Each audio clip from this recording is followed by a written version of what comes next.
carnivore diet and blood work. So I just got my 6-month blood work done on carnivore, and let's go through the results. Now, before we jump in, it's important for me to note that I don't actually have a starting point. So I didn't get my blood tested and get those results in before I started carnivore. And I'm really kicking myself. I wish I had, because what that means is I have no idea how to compare this result because I don't have anything else.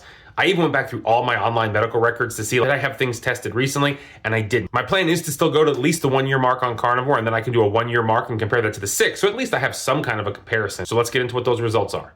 And so as expected, most of these things came into a normal range. My A1C was a 5.2. Testosterone, blood cell count, white blood cell, red blood cell, hemoglobin, all of that in a very normal range. Complete blood count, everything came in normal. Urinalysis, everything came in normal. Glucose. Slightly elevated potassium, it was a 5.5, and a lot of the ranges say that 3.5 to a 5.5 is the range of normal. So this would be the very top of that range for potassium, which is kind of funny to me because people always say you're not going to get enough potassium on carnivore. And I say, well, I guess I'm doing all right there. But normal calcium levels, all right, I'm at a very good level for calcium.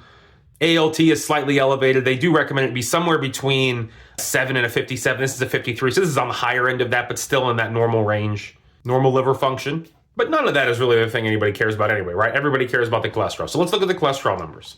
A bit of a mixed bag. So an area where it's not a mixed bag. The cholesterol is elevated. Overall total cholesterol was 265. LDL was 215. HDL was 40. And the triglycerides were actually 65.